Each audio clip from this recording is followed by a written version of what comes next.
Hello, hello, hello, and welcome to another episode of the Full Quota podcast. My name is Mpomuklani, and I've got Tim Delace here with me. Trying to recap day one of the World Test Championship at Lords. Tim, I can see you in a jacket there. How's the weather that side before we go to the cricket? Clear but cold. Very cold. Very, very cold. I hear you, my man. I hear you. Um, Whew. Okay, but remember, before we do anything and talk about the cricket, because there's a lot of emotions, follow us on the Full Quota Pod on X. Please subscribe to the channel on YouTube if you see us live on YouTube. We're also on Apple Podcasts and Spotify. This week's episodes might not make it on. I'm trying my best to get them on. I think I might be able to get the audios on this for this one later today. I do apologize to our podcast and Spotify people if you're on YouTube on some, but you weren't on Spotify yesterday. And then finally, please, can you help us buy some coffee for some better Wi-Fi in the UK? So I'll be able to do this at forward slash buymeacoffee.com forward slash full quota pod. Everything is down there. Cool, Tim. I don't know how you want to do this. The vibe was amazing. It was unbelievable. Lords is a very, very special place. And yeah, it came as advertised. But Tim, one man who came as advertised was Kagiso Rabada. I think without him, we're not in this game at all. And I think he bowled superbly well. What a way to answer your critics, respond to the nation, say sorry to the nation for playing around with things that you weren't supposed to be playing around with, and giving us heart attacks with a FIFA and getting yourself on the home honors board this time. Tim, how was that bowling performance for you, but especially with Kagiso? It was top quality. And it was further exposed because what we saw from the rest of the majority of the Proteas attack, the difference between Rabada and pretty much everybody else. I think Janssen bowled well as well, but the rest of the attack, there was a marked drop off, an absolute marked drop off in performance, in intensity, in pace. Um, there definitely have been times when we've looked at Rabada and we've gone, he's not up for this game. He's bowling at 75%. That he's not hitting his straps. He's not hitting his straps. This game, yesterday, he hit his straps. He was 10 out of 10. He was lethal. He was fast. He was on point. And he made Australian batters look very, very silly um, throughout the day in favourable conditions. But Mm. I've seen an South African attack get favourable conditions and wasted the entire day. I've seen it, Mm. which is why I was a little bit apprehensive when we chose to bowl first. Um, but I'm so glad I was wrong, Yeah. and he was on point from ball one. Yeah. Look, I think for me the thing was when I saw the toss and I saw Tembo was bowling first, I looked up and I was like, but it's only for like 2 hours. Will we have Australia down enough in order for you to have that advantage when the sun came out? Because you saw when the sun came out, Bo Webster, Steve Smith, that second session was just a little bit easier for them. But I do think that we dropped off a little bit, and obviously Hirsch kept on saying, "Guys, stay off the sticky pudding, stay off the spread in the Lord's dining room. It is amazing. The food at Lord's, even if you're not in the dining room, is amazing. I can attest to that. I had some Vietnamese duck wrap thing that was amazing. But anyway, they came out like me after lunch, tired, lethargic, and you're sitting there going, you're letting go of the advantage that you created because you had them fall down. Travers Head in the hut at lunch. We were really excited, really happy. They started off well. Lines and lanes, and it was uncharacteristic. South Africa with the short ball, they get carried away. There was a little bit of bounce you could see with Marco, but he just kept on trying to put it full. bowled really well. I thought Lungi and Vian bowled well before lunch. I thought Lungi was a little unlucky. He wasn't getting the ball to nip away from the right hander as much as you would have wanted at Lords, and maybe it's the Dane Patterson question as to whether he should be in or not. But I thought he was fine. I thought, yeah, he had a good. Him and Vian had a bad second session. So too did Kagiso and Marco. I sat there going, we're not taking a wicket this session. But luckily, you had the golden arm of Aiden Markram to come and, you know, get Steve Smith out. And sometimes it is the surprises. And I thought for me, Timber captained them well. There was a discussion before lunch that he needed to bowl Kagiso to have Australia down, but Marco got Travis Head with a bad ball. And that was the other thing. Kagiso was like getting wickets with unbelievable balls. The others were slightly bad balls. Marco down the leg side, Marco, and you're like, okay, cool, it's fine, we're taking wickets, right? But they didn't get carried away. But that second session, Tim, we kind of led Australia back into the game. And then they went back in for tea. And then I thought, yeah, after tea, it just was plain sailing. They got themselves back. And my thing is, my only thing with this team in this game is you cannot wait for tea or lunch or end of play to regroup. And that was the thing for today. When South Africa let the game go either good or bad, they needed a big break to either break the momentum or change the momentum. And so that was the thing for me of the bowling. But closing it out in about, what is it, 20 odd runs to get Australia out. Was it the last 4 or 5 wickets? Fell with like 30, 40 runs. That's what you want, right? That's ideally what you're looking for. And they came back. That afternoon spell from Kagiso, Tim, I don't think you get anything better than that. And then Marco on the other end was like, no, I too want to get on the honors board. Allow me. And then Kagiso said, no, stop, boy. Your time is coming. This is it. It was lovely to hear the South African fans. It's like 50-50 South Africa, Australia, maybe a little bit more South Africans in the stadium.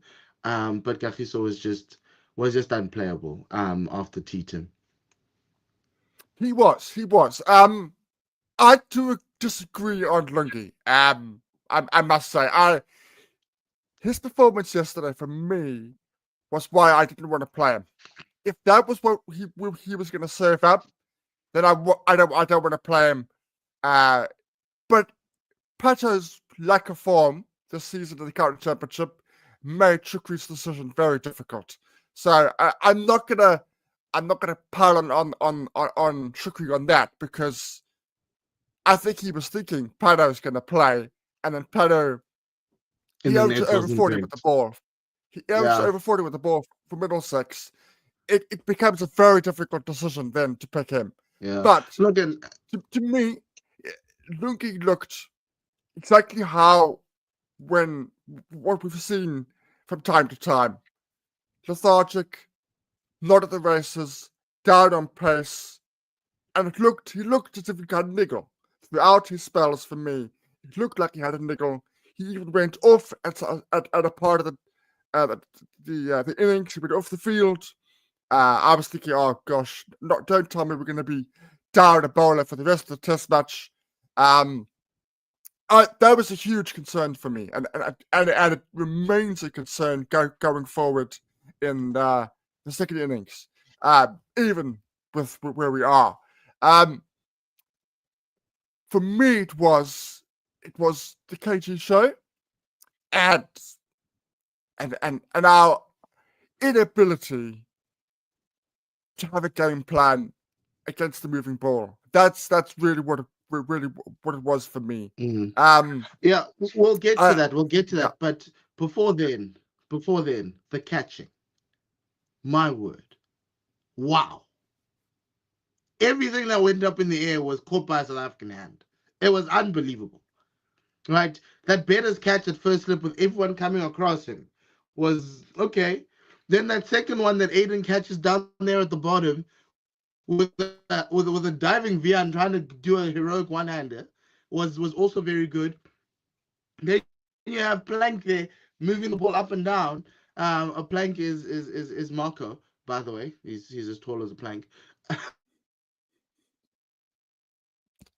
And I was like, wow, that was really really cool, Tim. Like, surely it looked good on TV. It looked fantastic. That is the best touching display from this Proteas setup in a long while. You're right to point it out. What I would say, Stuart Broad deserves credit for that. You might think, oh, Yes. Stuart Broad's a fast bowler. Stuart Broad's analysis with the bowlers when he was with them, he said that you have to be that extra fuller length in these conditions. You can't bowl the South African length. And I think particularly KG and Marco and even Vian, they read that. They took that on note, they bowled the fuller length and they got the edges. But he also spoke to Verona at the slips and he said you have to be closer at one end and further back at the other end. And that meant that those catches, two people like Bedingham were carrying. If they had stood too far back, which is what we tend to do, you make a good point that we may not have had those catches carry. We saw those edges from Bafuma. Bafuma had at least two edges that were just in front of the slip fielders. And they had a split screen between where our slip fielders were at the one end and at the other, and it was a marked upward trajectory in terms of closeness towards the wicket. So Stuart Broad deserves credit for that input on the team.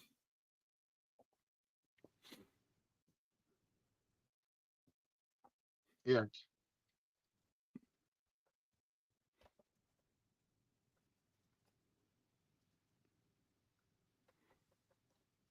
Okay. Tim, yeah. Look, I think the catching was just sensational. But one last thing, I think for me on the bowling front, what this test match was for me was to show who we should be looking to move with going into the next World Test Championship cycle. I think the one thing we all saw yesterday was the need for a quality third seamer. Lungi, and to a certain extent, you guys can clump Lungi, Bosch, and Patterson the same thing. One of Tim's first things he ever told me about Pato and even Bosch was that second, third, and fourth spell. They're nowhere. And what you saw with Lungi was that first spell was fine. Like, I thought the paces were up. I thought he was okay. It was just when you came back again, you were like, what's going on? What happened? Did you get an injury in the change room or something? And then Vian as well, right? But like Vian has a dual role. He was a very handy. Like, I like the way he bowled. I like how he, the thing for me is don't go for runs. Don't give out needless boundaries. If you're not taking wickets, that's fine. As long as you are economical. And Vian in the first, before lunch, was economical. I thought Lungi was a little bit too loose, too many boundary balls, but that's what you get with him. It's the same with Corbin and it's the same with Pato, right? So if you're asking for a Corbin or a Pato, the question for me is, Lungi's still the better bowler between the three of them. The only problem is that you're going to have to live with the highs and lows. And Pato's lows are very low, are way lower than Lungi. And the only thing that we're talking about Pato is county cricket. And even then, it's sad because I kind of feel like he's had 6 months to prepare for this game. And he arrived at the training camp last week because no one had seen him. And everyone was like, oh. And that's the thing. Because I wouldn't have minded having Pato here because he's earned the right to be here because he's one of the most consistent bowlers we had last year, even with the highs and the lows. He managed to not have a second or third spell because we would bowl teams out quite early.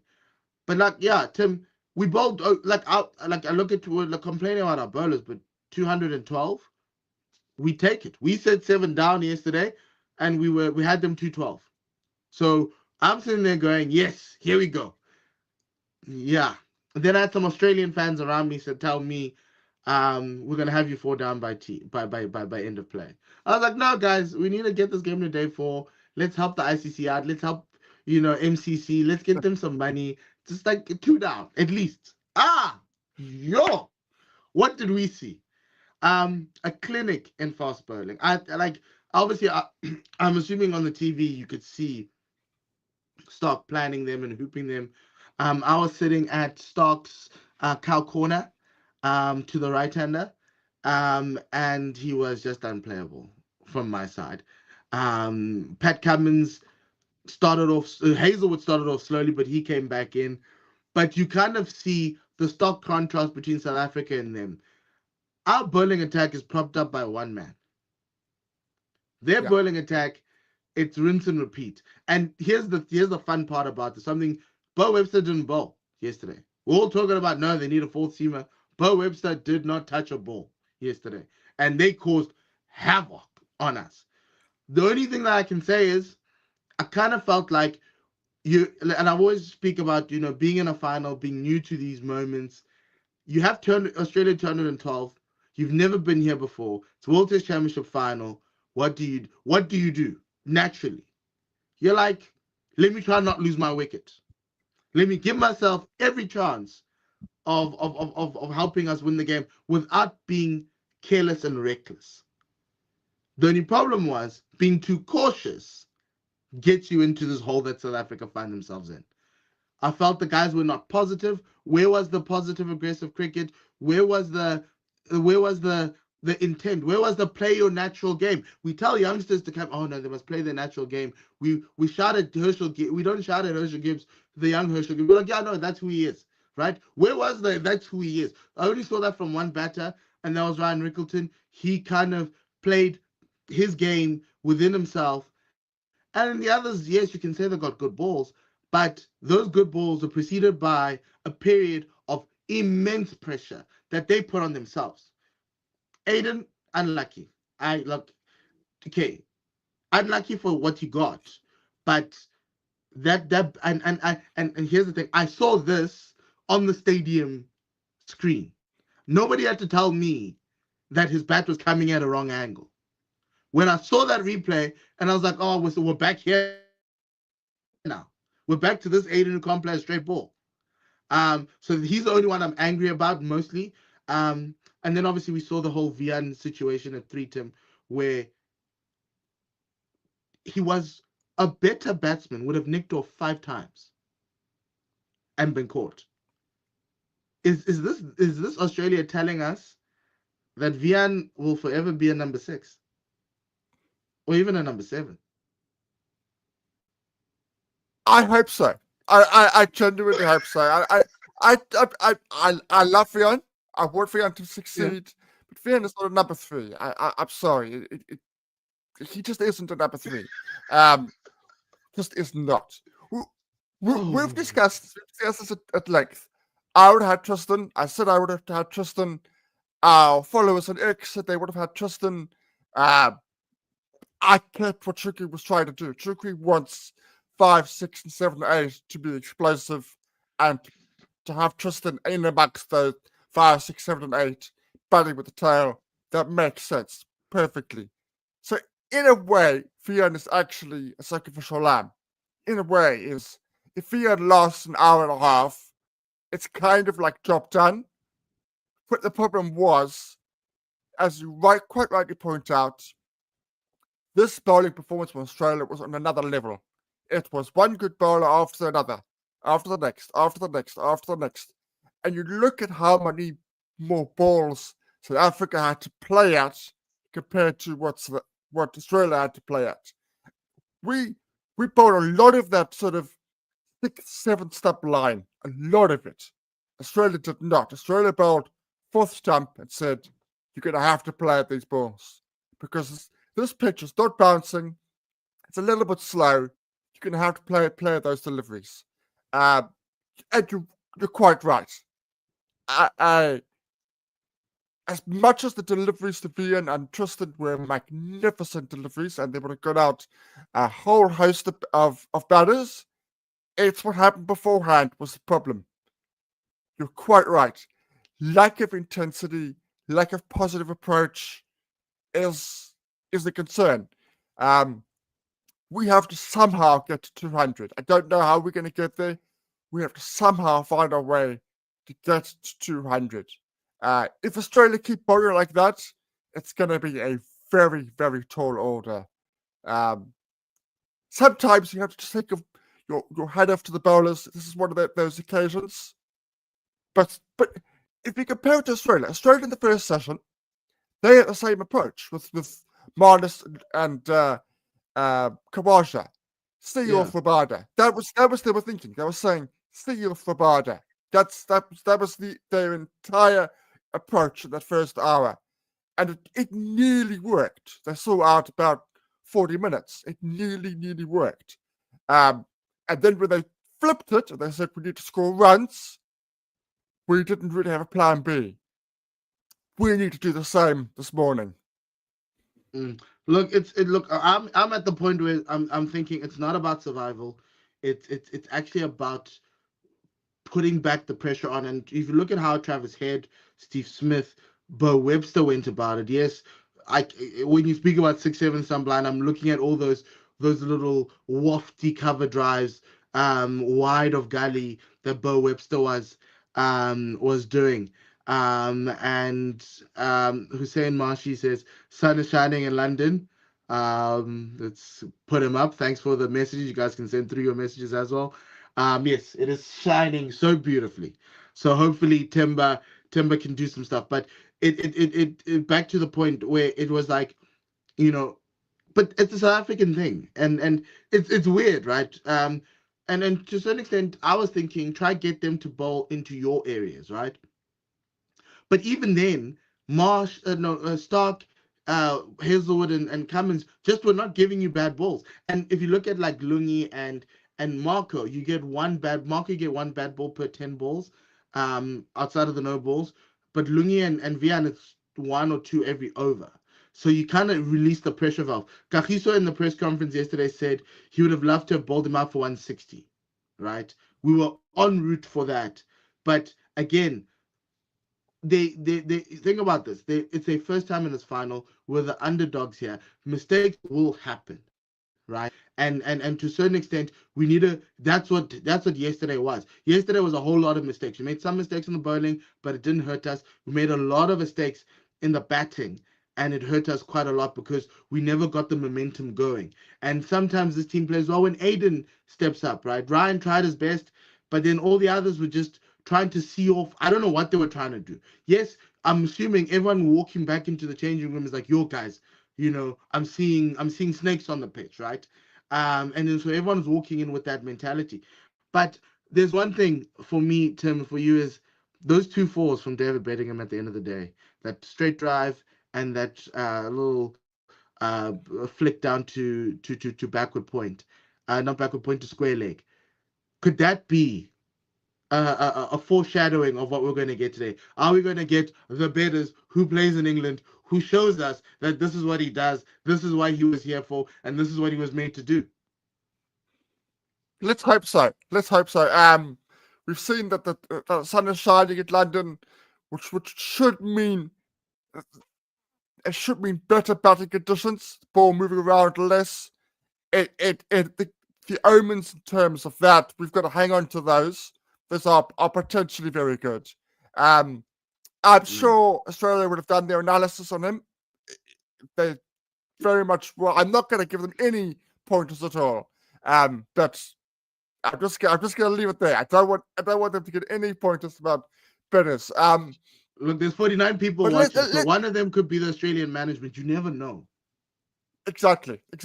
And this is a partnership that actually could work quite well.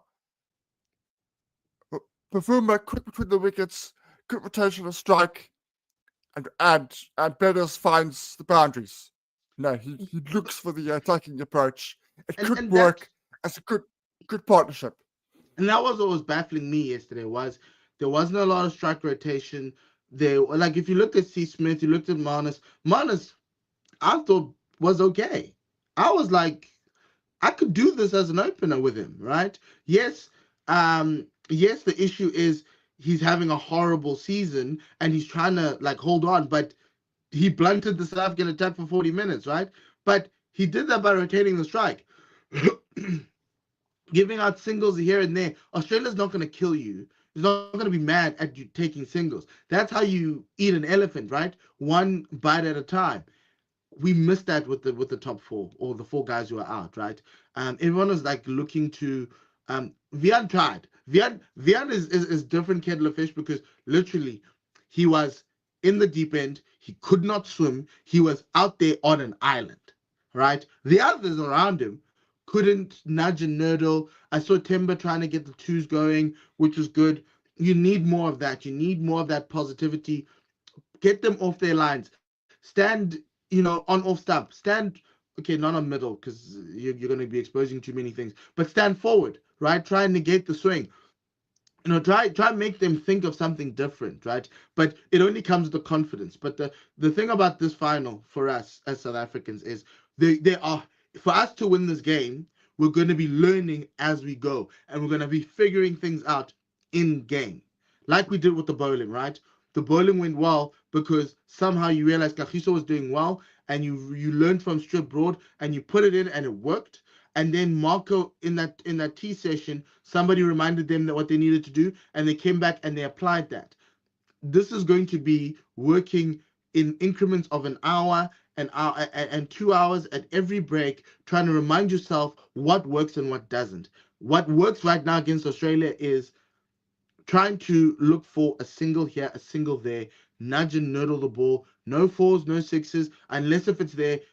That's being positive because you're trying to move the scoreboard forward. Look to score, right? I know Timber was trying to, yesterday they were trying to hold on, right? When Timber came in, he's trying to hold on. He's not trying to do anything. And that's effectively what got Stubbs in the hole. But it's not over. I think we are even in the game because Australia was 67 for 4, we're 43 for 4. One 50-run partnership, 100-run partnership gets you in the game. 250. All you need is somebody to score 50. Two people of the next Timber, David, Kyle, and I'm going to add Marco Jansen here because he can do it, to score a 50. Heck, Keshav, we can get a 30 there. Kagiso, we can get something there. But of the next 4 batters who are in, you just need 2 people to just be there for 100 runs. If we bat, and this is the key to today, if we bat to T, this game is ours. If we can get to T, this game is ours. We need to get, not ours, in the game. If we get to the end of the day and we're still batting, or it's like 9 and 11 and we get bowled out in the last hour of the day, job done. Job done. You'll have a 50-run lead, and then you bring on Kagiso tomorrow. The clouds will come in because it's going to be raining tomorrow, and we deal with them like this. This is how it's frustrating because you're watching these guys crawl against high quality opposition. This is why the rest of the world was saying we don't deserve to be here. This is exactly why the world said, because when you come up against, and Tim said this, I remember Tim said this when we qualified. He was like, England beat us, Australia beat us. And I was like, no. Tim, you are right. This is exactly why, because we've never come up against opposition like this. Yes, India, but India and South Africa look just like a Bangladesh or a Pakistan. Respect to the Indian fans out there, right? You haven't beaten South Africa. You can't even beat South Africa with the decrease in talent from Carlos and Smith to what this team has been over the last 10 years. This is exactly what everyone else was talking about. We've never played a team like this. And to a certain extent, that's what Australia does, right? Hazelwood has a bad spell. No, bring in Cummins. Cummins has a bad spell. No. Do we need a 4th bowler? The 3 of them were like, heck no. And they're doing it. Doesn't matter, up the slope, down the slope, left, right, blue, green. This is what we've been craving. This is what Graham and AB were thriving under, right? And we're now starting to see which of the guys we need to take forward. Which of the guys don't work? We tried the gamble with Vian at 3. I think Vian needs to go back to 6. I think we may need a rejig. If Bedingham plays well in this innings, I would be like Tim. Bedingham goes to 3. We shut the door. We try and regroup because we're batting last on this pitch, right?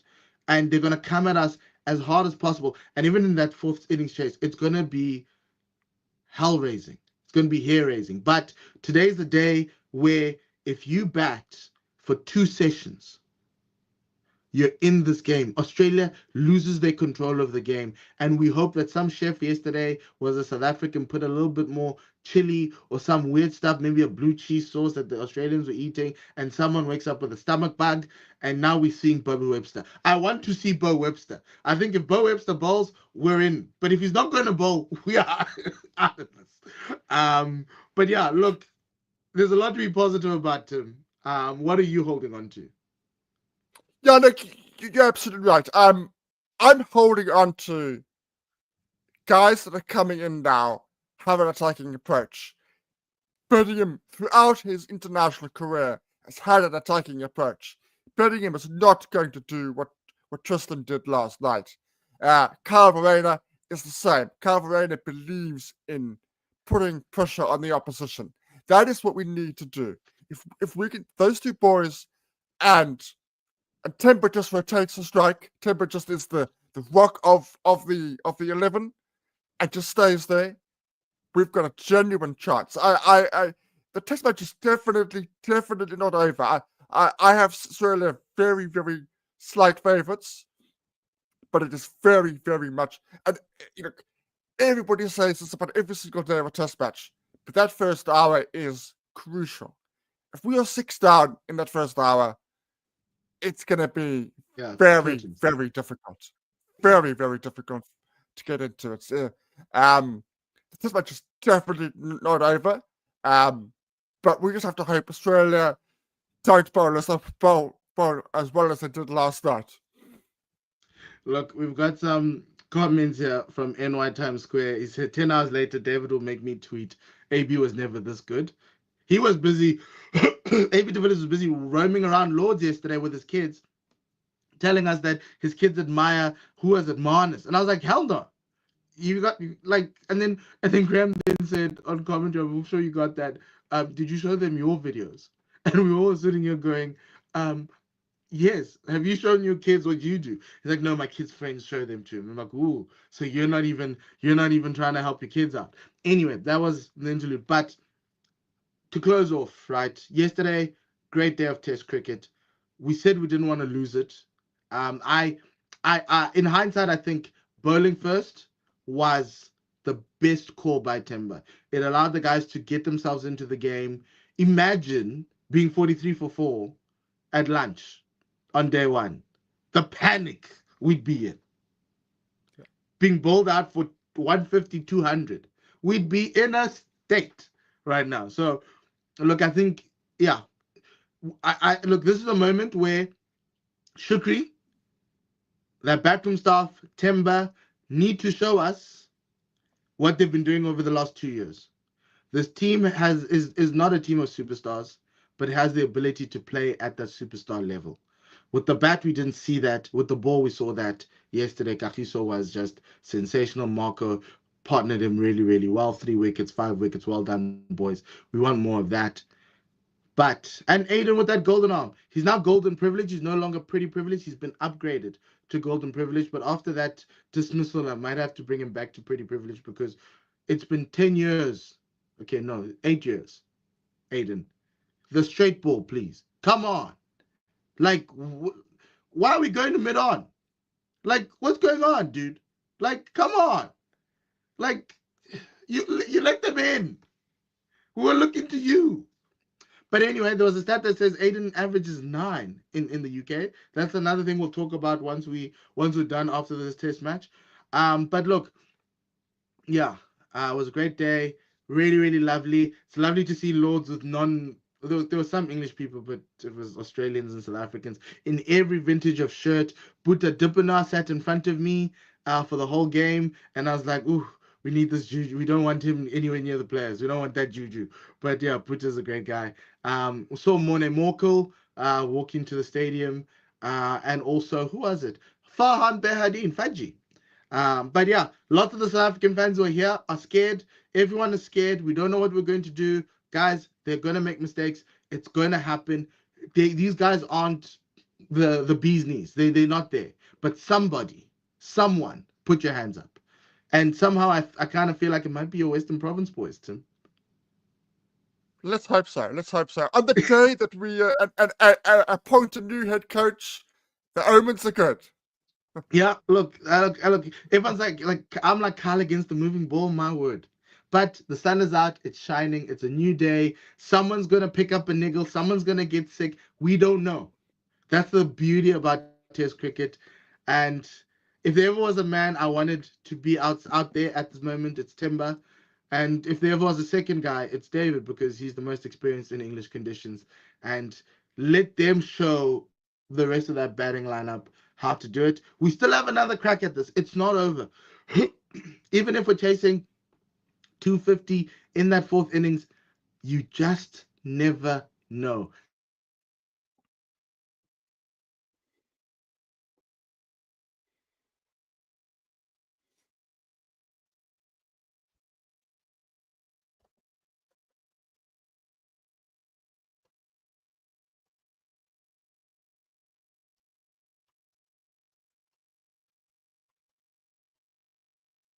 We'll see if we can get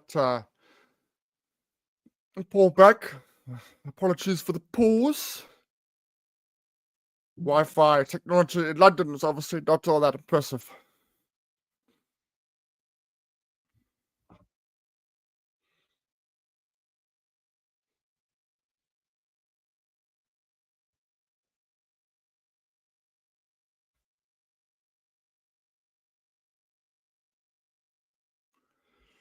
I don't think there's anything more for us to add. We just have to hope that we can have a good day at cricket.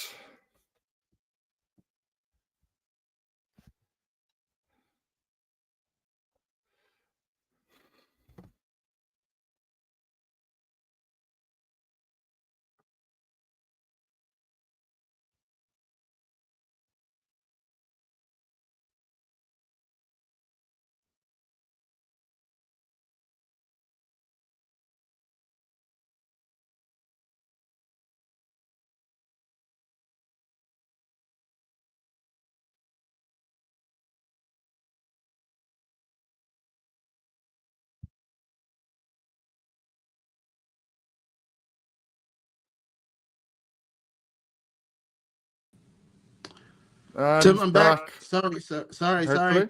Uh, No, that's again, okay. someone from Australia, when I was talking badly about them, decided to take the Wi-Fi away. So we've got many ways to do this, not just one way. But I think we've reached the end of our show, Tim. Yes. Any final words for today? Anything you're looking out for? No, I think we've tackled everything. I suppose the only thing I would say is we've talked an awful lot about Australia's pace bowling. It's going to be interesting to see if line has impact in this game. Will a line have an impact in this game, or will you have to wait until our second innings?